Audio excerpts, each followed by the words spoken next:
My husband Brian is incredibly driven. His move from a regional branch to the headquarters where I work seems fueled by a fervent desire to ascend the corporate ladder and amass wealth. Initially, this ambition made me wary of him. When we first met, Brian asked, "Linda, your father is connected to the company, right?" "Indeed, I work for the same company where my father serves as an executive." Having a relative in a position of power has led to me being perceived differently by both insiders and outsiders. However, time and again, I've proven my value through my skills and performance. Strangely, my assertive nature seems well suited for this environment. Despite my initial suspicions, Brian, with his charm and motivation, was a refreshing change from the typical office talkers. Collaborating with him was enjoyable. He was always proactive. Gradually, I found myself drawn to him. Brian proposed, declaring, "With you, Linda, I can give my all in both work and home. I believe we can make a great couple. Will you marry me?" My response was cautious. "Are you sure? I can become so absorbed in work that I may neglect you. We're both career-oriented, and our time at home may be less than conventional. But we trust each other, and we enjoy our moments together." Despite our reservations, we were happy. However, this spring brought an unexpected twist. Brian was to be transferred alone to another regional branch. He was deeply disappointed, and I felt it was unfair, considering we were newlyweds. But I heard it was a critical assignment that could lead to a promotion, and he should return to headquarters in about a year. Thanks to today's technology, we can video call via computer or smartphone. We spend less time together anyway, so managing feelings of loneliness and distance seemed possible. It's been about 3 months since Brian moved. We video call once or twice a week to catch up. The world is convenient now. With careful scheduling, we don't feel as lonely. During one call, I casually mentioned visiting him during summer vacation. Brian responded uncertainly, mentioning his non-stop workload. "It seems leading a project is exhausting." I trust my husband's words, yet I can't shake this lingering sadness. Suddenly, a thought creeps in about the interior of Brian's rented apartment, beyond what fate should determine. Perhaps he's too busy to clean properly, I initially rationalize. But as I glance at the tidy portion of the room visible on the screen, I'm struck by its unexpected neatness. It's impressive how he manages amidst his busy schedule. Just as I'm about to praise him for it, my eyes catch sight of an unfamiliar bag at the edge of the screen. I'm speechless. Clearly a woman's item, even someone like me, not particularly up to date with trends, recognizes it as a high-end brand. "Hey, what's that bag?" I ask, unable to ignore it. Brian glances over his shoulder quickly, his response a tad flustered. "Oh, it's a wedding anniversary gift. Since we don't get to see each other much, I wanted to give you something tangible," he explains. "I thought it would suit you. I ordered it online, so I wanted to unbox it as a surprise. But I guess I messed up. I'm sorry." "It's fine," I reply, forcing a smile. I'm happy and looking forward to its arrival. Despite the seemingly plausible excuse, a sense of mistrust lingers. Yet I can't confront him. I still want to believe in Brian. Later, the bag arrives, accompanied by a message card filled with affectionate comments. It should reassure me, but the slight sense of distrust persists. Months pass, life becomes accustomed to Brian's absence, and our communication through video calls becomes routine. Then, on one ordinary day, I find myself contemplating, "Wow, Brian, I should get going," I say, sensing the conversation winding down. "Yeah, it's getting colder, so be careful not to catch a cold, Linda," Brian replies, concern evident in his voice. "Thank you," I respond, ready to end the call. Just then, the doorbell rings. "What's wrong?" Brian asks.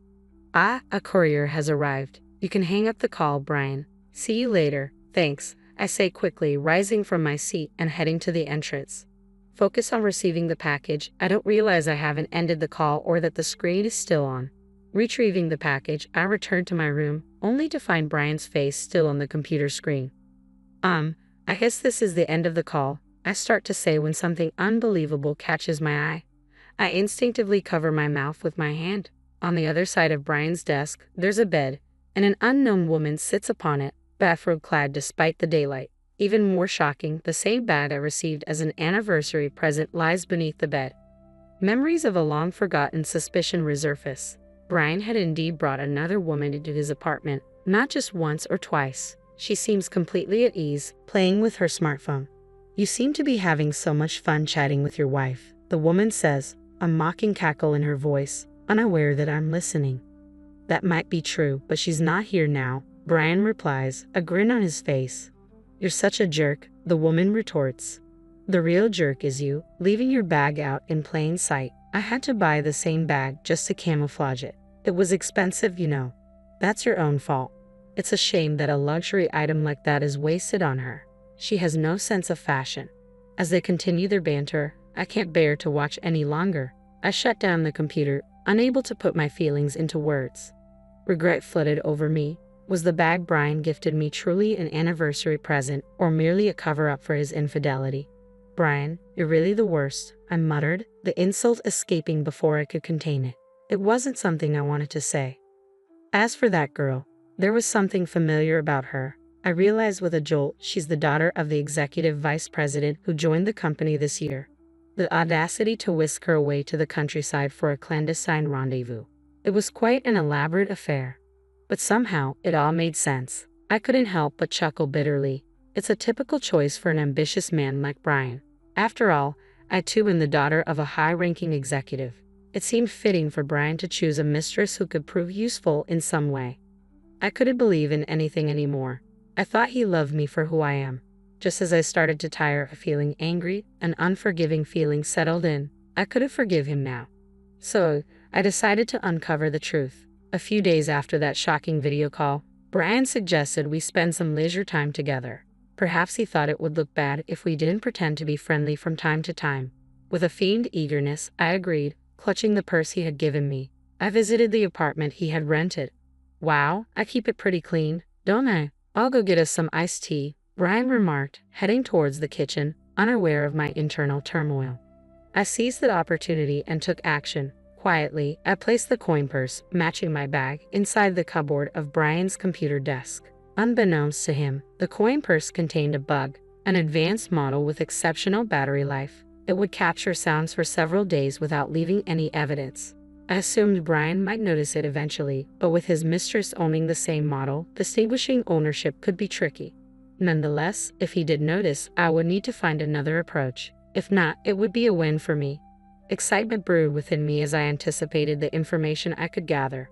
When the battery was close to dying, I planned to call Brian to confirm, pretending to have misplaced the coin purse. I seem to have lost the coin purse you gave me.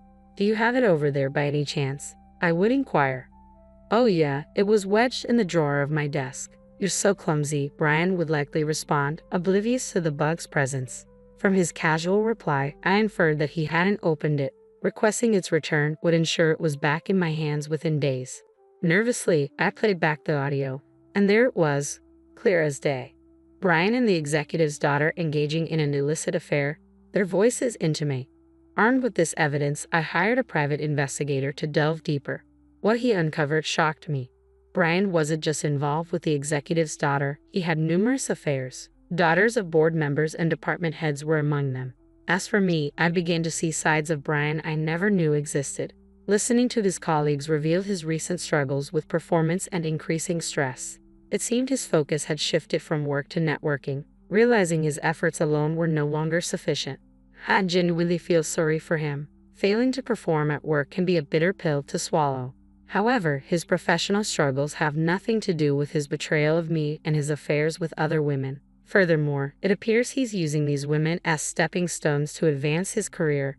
It's despicable behavior, both personally and professionally. As I delved deeper into my investigation, my feelings for Brian quickly cooled, replaced by a growing sense of vengeance. He wounded my pride deeply.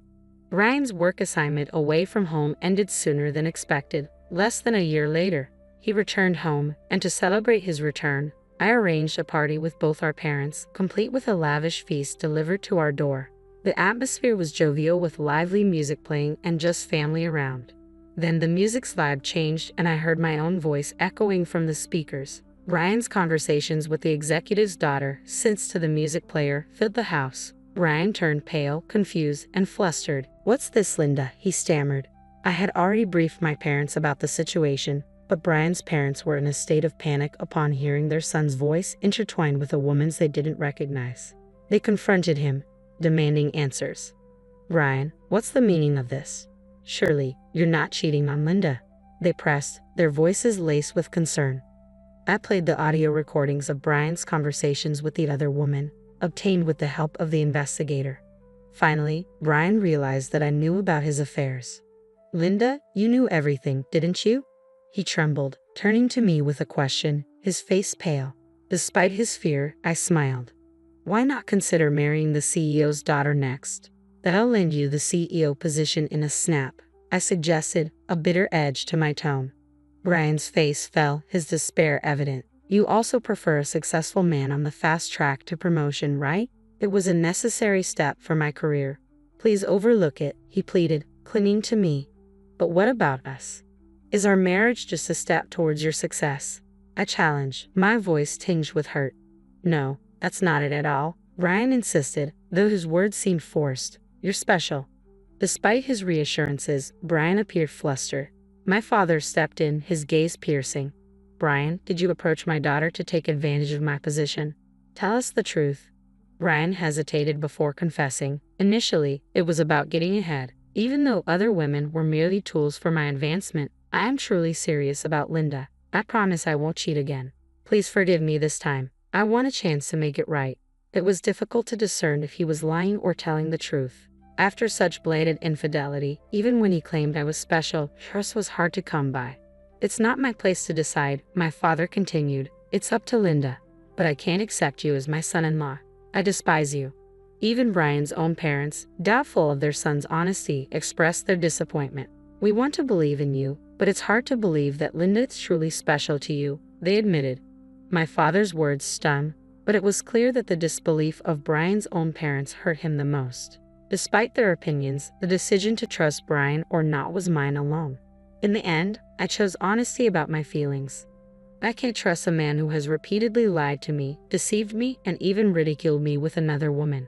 While I value my work and appreciate professional success, I've always aimed to achieve it on my own merits. I would never stoop so low as to use someone else for my own gain. But I'm telling you that you're different. Why are you abandoning me?